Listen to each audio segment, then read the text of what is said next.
Everything began when I enrolled in college. I started to dress nicely. I started wearing nice trousers and, of course, nice shirts. These shirts presented a huge challenge. Anytime I would bend, stretch, or sit down, my shirt would get untucked. This bothered me so much that I went online and conducted a research of the existing solutions to my problem. I couldn't find any product I liked, so I decided to design my own shirt holder. How did I tackle the challenge? I went to the store, bought the material, elastics, and clips, and started the design process. I knew from the outset I wanted the shirt holder to be placed around ties, have elastics on the sides, and be attached to the shirt. Perhaps my greatest challenge at this stage was having to do everything on my own. For instance, I had to come up with the sizes of the product. I thus performed a series of tests in which I used several prototypes of different sizes. First, on my ties. I was looking for the size that would be both comfortable and perform its task of holding the shirt neatly tucked in. When I arrived at the appropriate size, I connected with seamstresses who put their final touch of perfection, and the first real tea holder was born, ready to be launched to the market. If I, a student from a small country like Slovenia and someone who wore shirts only occasionally, was bothered by this issue so much, I was certain that people who need to be formally dressed for work every day, for instance lawyers, bankers, managers, were even more annoyed with having to constantly retuck their shirts throughout the day. This made me even more convinced in the tremendous potential of my idea. Once I had designed the product, tested it on myself, saw it worked, and had the seamstresses perfected, the only thing left to do was selling the product. At the same time, Kickstarter was extremely popular in Slovenia. There were several successful projects presented on this platform, so I decided to aim for Kickstarter too. I saw it as an opportunity to obtain some startup capital, which I could then invest into the company, including marketing and so on. I connected with a professional who later became my informal mentor, Nik Vene, one of the first and most successful people from Slovenia on Kickstarter. I showed him the product, which he liked a lot. He advised me to improve the product and encouraged me to start preparing the Kickstarter campaign. And that was exactly what we did, even though I was still a student with a very limited budget. I invested several months into preparations of the campaign for Kickstarter. In the meanwhile, I also launched Instagram and Facebook profiles for NV holders, started to post pictures, and began building a small community of supporters. Once everything was ready, I sent the materials to Kickstarter for review in order to see whether they are in compliance with the Kickstarter rules. This process usually takes 2 to 3 days, but I couldn't wait that long. I was so excited. I started announcing to everyone on how we were going to be on Kickstarter, asking people to support us, only to find out after a couple of days that our campaign would not be launched due to its incompliance with the rules of the platform. I immediately went through all the rules again, but could not find the part that wasn't in accordance with the rules. We therefore sent a rebuttal and got rejected the second time. We then had to choose an alternative option. That's how we found the Indiegogo platform, a platform similar to Kickstarter. Unfortunately, our Indiegogo campaign was also unsuccessful. We aimed to raise $5,000, but only got about $160. This was when I started wondering if my idea was a good idea at all, and began questioning why I decided to pursue it in the first place. That was when, luckily, Seoul, an online news platform, published an article a young entrepreneur started making shirt holders, which created a demand on the Slovenian market. I thought this was fantastic. Although very small, the first sales rolled in. We were selling a few products per month, which was very motivating for me as a student. I was selling my own product and making additional income. The process was somehow interrupted by my study exchange. I went to spend a year in Nice, France. Being in Nice, seeing the luxurious cars in the streets, meeting successful people, and experiencing a different lifestyle further motivated me to make something out of myself. I said to myself, I have everything prepared already. I have a product. I only need to start selling it. Perhaps someday I'm going to be like one of these people.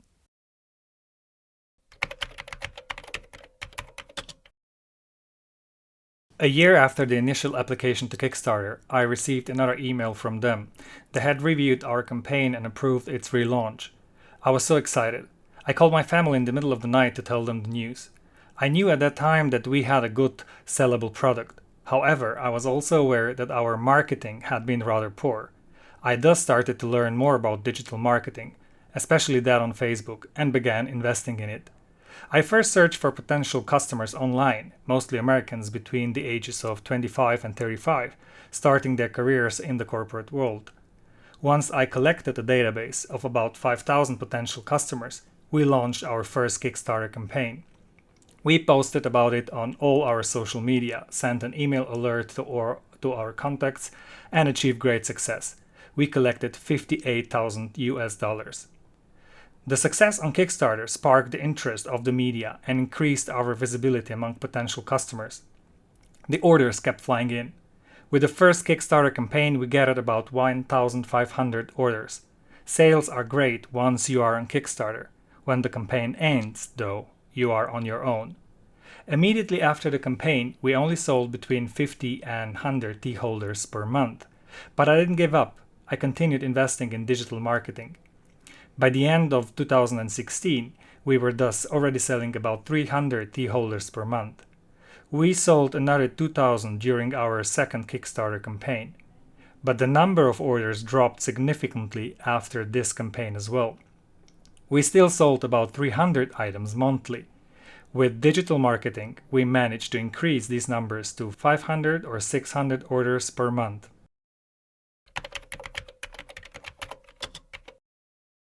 Once we reached the milestone of having sold 5,000 tea holders, I decided to ask our customers about their experience with the product. About 80% said that the product was great, it solved their problem and they used it at work daily. 1/10 said that the product was alright and that they used it for special occasions such as weddings. However, there was also about 10% of those who were really critical of the product. I recognized this as a new business opportunity and used the negative reviews as a starting point for developing a new product, the S holder. We worked on improving the product for a couple of months. We ordered new clips and regulators and even introduced additional product colors. These were not determined by our team though. They were selected by our customers through social media. More specifically, we asked our Instagram followers which colors of the S holder they would like to have. Based on their responses, we then selected the 3 colors they requested the most, because these were the ones that they would actually buy. The product development process resulted in the final S holder and a new Kickstarter campaign.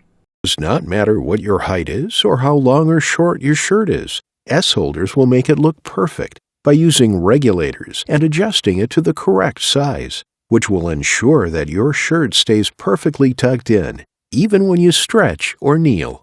The second Kickstarter campaign was even more successful than the first. We collected more than $100,000 US, which was quite incredible.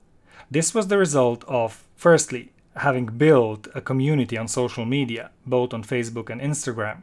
Secondly, developing an improved product for individuals who had already bought it. And thirdly, co-designing the product with our customers based on their needs and wants. These 3 factors helped us accomplish and exceed all our goals for the second Kickstarter campaign in only a few days after its launch.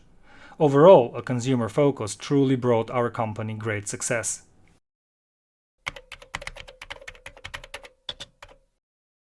Our first followers were my friends and family. We later focused on gaining more followers internationally. We initially approached them through Facebook advertising. We showed them a photo or a video of our product on their Facebook profiles, and if they liked it, they would visit our Facebook page. There we tried to get them even more interested in what we do so that they would start following us. This was how we slowly grew our follower base on Facebook. We also used Instagram, but we had to slightly adjust our strategy to gain followers there. We contacted influential brands in our business, such as Gentleman Lifestyle and Man Fashion, that have several million Instagram followers each. We asked them how much it would cost to advertise our product on their Instagram profiles, and always managed to negotiate a deal. This was when the magic happened. When these brands posted about our product on their profiles, we started gaining many followers, sometimes between 500 and 1,000 per post. We therefore tested more and more Instagram profiles. We wanted to see which worked best for attracting followers to our social media profiles. With this, we ended up building a follower base of more than 80,000 people.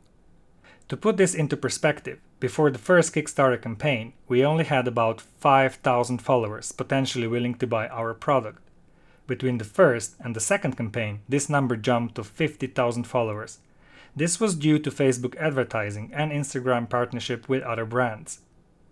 However, Facebook and Instagram are both constantly introducing improvements. This means that you have to stay up to date on these improvements and test whether they generate better sale results for you. While it takes up quite some time, constantly following these channels is crucial for one's ability to adjust to the market and achieve the best results possible. Many people are still oblivious to the importance of internet business and digital marketing. In my experience, however, internet can be a rather powerful tool if you know how to use it wisely. You can elevate any business to a higher level with digital marketing and social networks. Internet changed the possibility to become a global entrepreneur tremendously. Social networks such as Facebook and Instagram are not only useful for B2C sales, but are also for branding, B2B sales, and partner search. We establish most of our partnership based on boutiques, franchises, or other businesses noticing us in the media. Reading about our success made them realize that they could profit from selling our products as well. Because of our global media presence, potential business partners mostly contacted us on their own initiative and inquired whether we would be willing to work with them. Our first partner came from Denmark. They initially ordered only between 20 and 30 items per month. As the sales grew monthly, so did the orders. Today, this partner is thus our biggest franchise that now regularly orders several hundred items per month. In addition to this partnership, we also managed to enter physical stores, first to Nara Kamici in Slovenia, and then to stores in Finland, Rotterdam in the Netherlands, and New York in the United States. There's an interesting story behind our New York presence. I was there for one afternoon and did not want to waste any time. I went from store to convince their management that they absolutely needed our product. I told them that what we had was the best product and it achieved record sales in America. I managed to get into 2 boutiques, which was amazing, especially since this was the first time that I went to a store and requested to meet with the manager in order to sell them something in person. We are currently present in Europe, in Hungary, the Netherlands, and Scandinavia, and have a partnership with Amazon to cover the entire US. We are still learning about other markets, but wish to enter them in the future as well. Our most successful sales channel at the moment is by far Amazon. This is followed by online sales. A smaller share is recorded in physical stores, which represent approximately 5% of our total sales.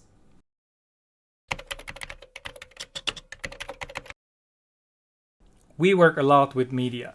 Through media, we also attracted the attention of Amazon. In America, Amazon has a special department dedicated solely to searching for new brands and successful startups for its platform.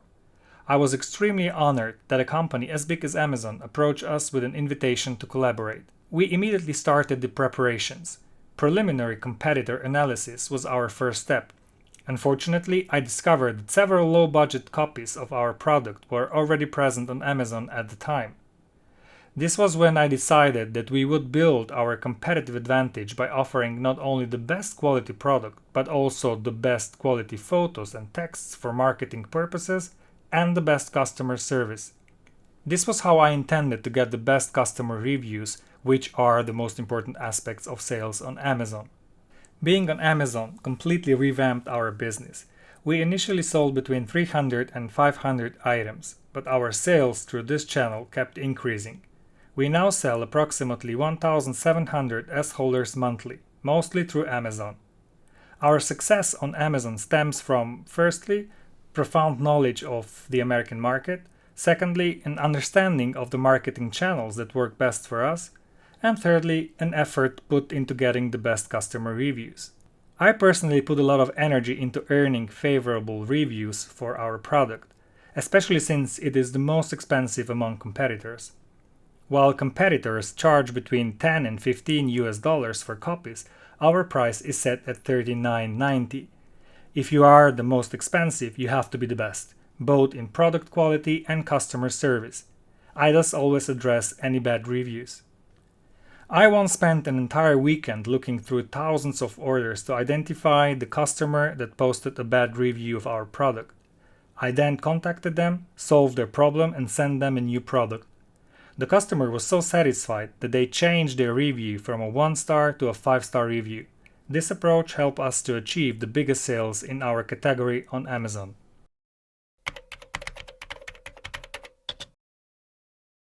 We chose not to apply for a patent for 2 reasons. First, this would be a big financial investment. Second, the competitor could slightly change the product and claim that this creates a 30% differentiation. We do not consider engaging in international lawsuits as something productive. However, we did protect everything related to our brand. Our logo, our name, and our product names are all protected with the United States Patent and Trademark Office.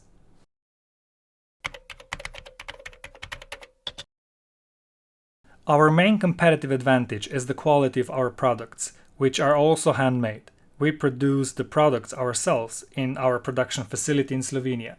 We also print all our materials and repack the products before shipping them to different sales channels such as Amazon and physical stores ourselves. We do almost everything on our own. The only thing that we outsource is logistics.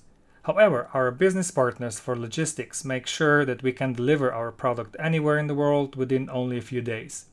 Our competitors, on the other hand, mostly purchase the ready-made product from a single firm in China and then sell it under different names.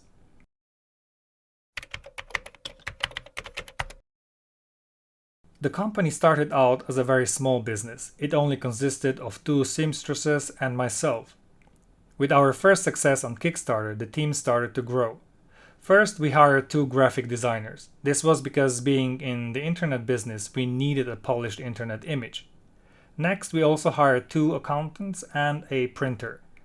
The latter was to guarantee that all our materials were equipped with our logo.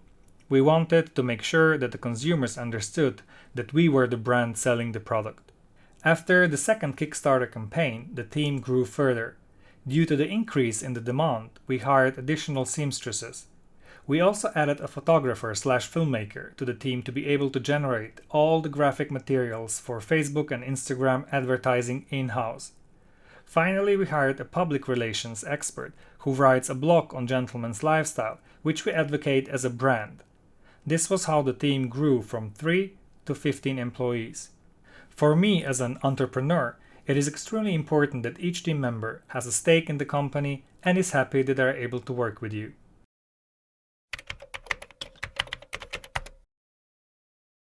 Since the foundation of the company, we managed to enter approximately 10 markets and establish a global presence. We also developed 5 products and are still broadening the portfolio. Our goal is to expand our business not only through the American Amazon, but also on other Amazon platforms. We have already established collaboration with Amazon Canada and are currently entering both Amazon Mexico and Amazon Europe. We will target Australia, Japan, and the Eastern markets through Amazon next. We hope to cover Amazon across the globe within the next 2 years. We wish to be a brand with our own portfolio, performing at the level of the biggest fashion brands such as Hugo Boss, Armani, and the like.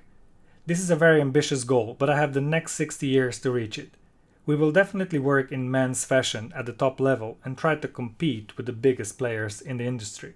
To succeed in today's market, it is crucial to be persistent, try new things, take advantage of the opportunities that the market is offering, aim for quality, and cater to your customers' needs.